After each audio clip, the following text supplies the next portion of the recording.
From ceilings covered in black mold to those that look like they're on the verge of collapsing.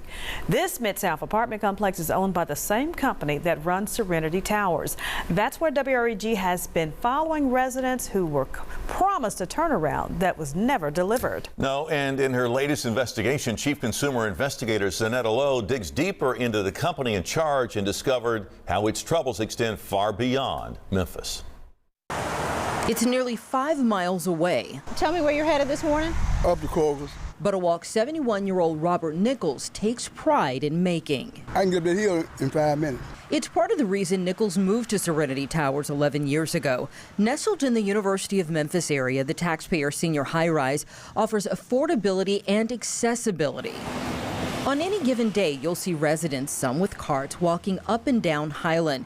We first met Nichols last year. He and his fellow Serenity Towers neighbors went for more than a month without working air conditioning in the spring, then again off and on in the summer. There was a bed bug infestation and black mold that took a court order and months to clear out. In handwritten notes, code inspectors called it deplorable, noting residents' health and safety was at risk. History repeated itself this year with broken AC and elevators. This is a good place. It's just the people that's got it now. In 2017, after problems repeatedly exposed by WREG, federal housing regulators got involved and a new company took over day-to-day operations at Serenity Towers. With the change came the promise to turn around the poor living conditions, but Nichols says he was skeptical from the start. I said, Lord have mercy, these folks got this building.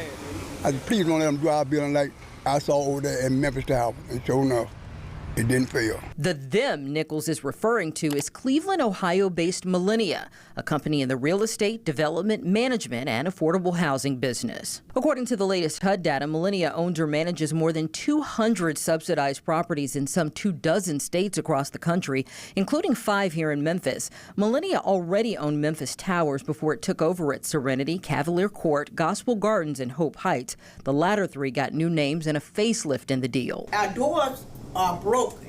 Anyone can walk in and out. Memphis Towers is undergoing a renovation, but residents remain so concerned about safety and security, they've been pressing a local board to reconsider tax incentives it provides to the complex. At Hope Heights, tenants went without hot water for 6 weeks earlier this year.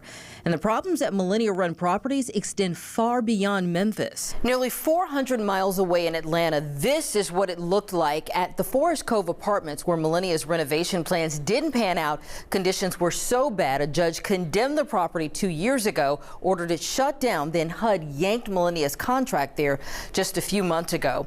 And in Cleveland, Mississippi, you can see collapsed, mold-covered ceilings and exposed wires at the Sunset Village Apartments, where last October, a judge ordered Millennia to stop moving residents back into what lawyers described as uninhabitable units. They'd been evacuated weeks after a gas leak. A mother and child died. And next thing you know, I look up and the building is on fire, and I hear a big exploding boom. This charred, gaping hole was left on the side of Shorter College Gardens Apartments in North Little Rock, Arkansas, after a fire last October. 3 people were killed. Attorney Tara C. Harris filed a class action lawsuit on behalf of 6 Shorter College families and other Millennia residents living in similar conditions. No one deserved to live amongst rodents. No one deserved to live, with mold and rats and roaches. The lawsuit accuses Millennia of knowingly renting units in unsafe conditions. You're saying they absolutely knew that they could have done better and should have done better. That's exactly what I'm saying. When we talk to different residents who don't know one another from completely different states, and they're saying the exact same thing, of course it's a pattern. A pattern, Harris says, isn't acceptable for a company that boasts about its ability to rehabilitate and preserve affordable housing and is taking your money to do so. We recently told you about how the Serenity contract equated to just under $1 million in housing assistance payments last year. They say they get low-income housing tax credits for We know they get HUD payments every month for them, but it doesn't appear that they are putting that money back into the properties in which they own and develop. But Millennia isn't just in the low-income housing business. It owns and manages higher-end properties like these luxury apartments where the amenities include a complimentary draft beer bar. The same building is home to this swanky restaurant owned by Millennia's restaurant group Savor, where diners can order caviar service or a tomahawk steak for $135. This not right. We recently caught up with Robert Nichols again, where at Serenity Towers, Millennia's deal to buy and finally renovate the senior high-rise fell apart after a loss of financial support from state housing leaders. It will now be sold. What time do you catch the bus usually? As always, Nichols sports the hat of his favorite team. This time, he's waiting for the bus he depends on 3 days a week to get to work. What he never waited on, he said, was for Millennia to ever make good on its promises. Company word ain't nothing. I don't think they ever, whatever they ever told you, us in this building, they ain't never did it.